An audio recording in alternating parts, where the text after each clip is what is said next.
जय श्री कृष्णा। आज हम बात करेंगे भगवान श्री कृष्ण की। हम बात करेंगे कि भगवान श्री कृष्ण अपने जीवन से हमें क्या क्या सीख देते हैं, हमें क्या सिखाते हैं। इसके बाद मैं आपको ये भी बताऊंगा कि कृष्ण जन्माष्टमी कब है, पूजा का शुभ मुहूर्त क्या है और व्रत पारण का शुभ मुहूर्त क्या है।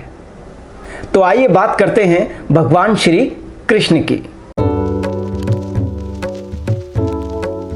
भगवान श्री कृष्ण की पूजा पूरी दुनिया में होती है। यह कहना अतिशयोक्ति नहीं होगा कि भगवान श्री कृष्ण कलयुग में सबसे अधिक पूजे जाने वाले हैं। और दुर्भाग्य से यह भी सत्य है कि भगवान श्री कृष्ण पर सबसे अधिक लांछन हमने लगाए, सबसे अधिक बदनाम हमने किसी को किया तो वो है भगवान श्री कृष्ण। क्योंकि वास्तव में हमने उन्हें समझा ही नहीं, या यूं कहें कि हमने उन्हें समझने का प्रयास भर ही नहीं किया। ये आपका विवेक ही निर्णय करता है कि आप गिलास को आधा खाली देखें या आधा भरा हुआ। भगवान श्री कृष्ण में हमने क्या देखा? रासलीला।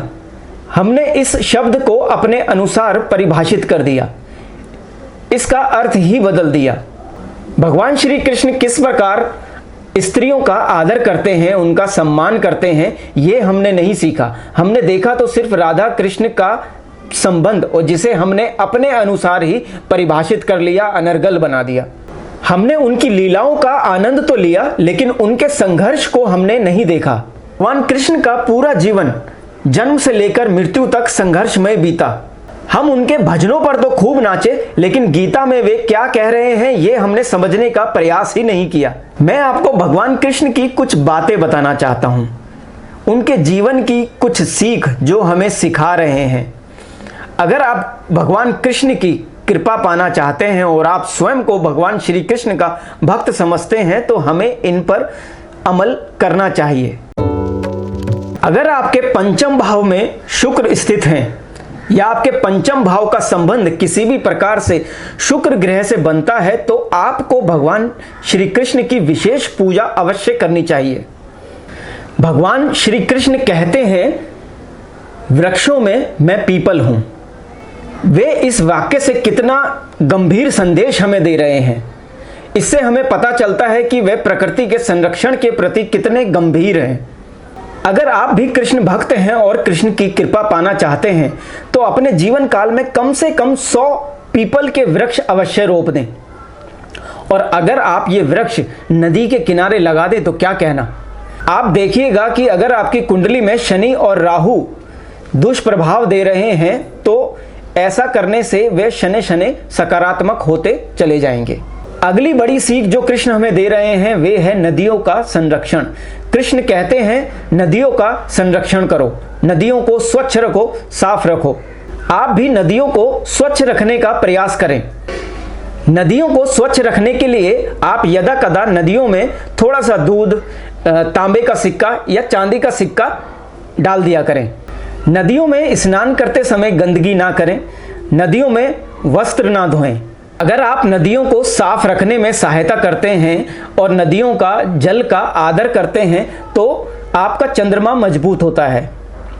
चंद्रमा मजबूत होकर आपको मानसिक बल तो प्रदान करता ही है, साथ ही आपके भाग्य को भी बढ़ाता है और आप जीवन में अच्छे निर्णय ले पाते हैं। भगवान कृष्ण ने 16,000 स्त्रियों का पुनर्वास किया था, उन्हें आदर व सम्मान का जीवन दिया। भगवान कृष्ण हमें बताते हैं कि हमें स्त्रियों का सदैव ही सम्मान व आदर करना चाहिए। कई बार ऐसा होता है कि हम कहीं कार्यालय में हैं या बाहर हैं तो वहाँ की स्त्रियों को तो हम उचित आदर सम्मान देते हैं, परंतु घर की स्त्रियों को हम इस प्रकार का उचित आदर सम्मान नहीं दे पाते। समय समय पर आप अपनी माता, बहन, विवाहित हैं तो अपनी पत्नी या बेटियों की उनके कार्य में सहायता किया करें। अगर आप सुबह अपने हाथ से अपने घर की स्त्रियों को चाय बनाकर पिलाते हैं तो ये आपके कुंडली में शुक्र की स्थिति को मजबूत करता है। शुक्र धन और वैभव का कारक है। अगर आप किसी भी प्रकार से धन की समस्या से जूझ रहे हैं तो ये उपाय आपके इस समस्या का निवारण करेगा और आपको अवश्य ही वैभव देगा। भगवान कृष्ण के गायों के प्रति प्रेम को कौन नहीं जानता।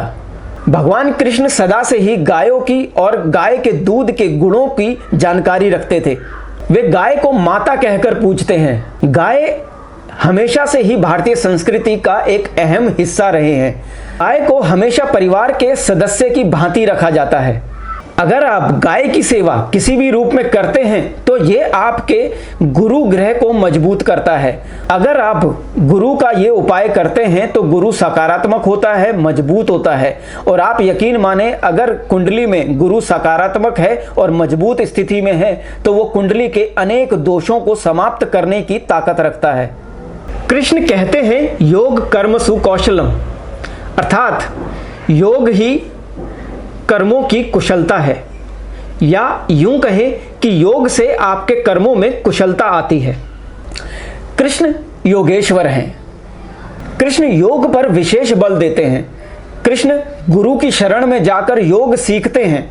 वे गुरु शिष्य की परंपरा की बात तो करते ही हैं, साथ ही ये भी बताते हैं कि योग हमारे जीवन के लिए कितना महत्वपूर्ण है।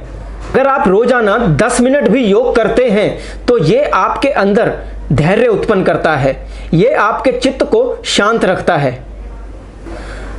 और एक शांत चित्त धैर्य को बनाए रखते हुए जीवन की बड़ी बड़ी परेशानियों का हल खोज निकालता है। अगर आप रोजाना 10 मिनट का भी ध्यान करते हैं तो ये आपके कुंडली के अनेक दोषों को मिटा सकता है। ध्यान करने से आपके सभी ग्रह सकारात्मक होते हैं। अगर कृष्ण से सीखने की बात है तो हम कृष्ण से इतना कुछ सीख सकते हैं कि कई जन्म भी कम पड़ जाएं। अब हम जानते हैं कि जन्माष्टमी कब है और पूजा का शुभ मुहूर्त क्या है।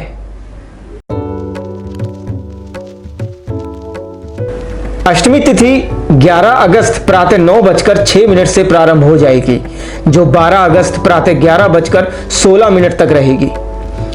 निशिता पूजा का समय रहेगा 00:05 से 00:48, यानी 12:05 से 12:48 मध्य रात्रि तक।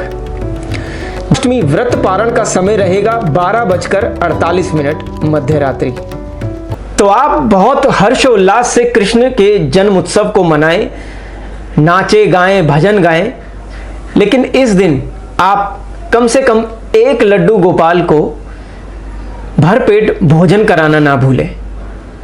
और इस दिन आप वसुदेव जी, देवकी जी और मां यशोदा की पूजा करना कतई ना भूलें। तो आप आनंद उत्सव में रहिए मग्न और कहते रहिए जय श्री कृष्ण।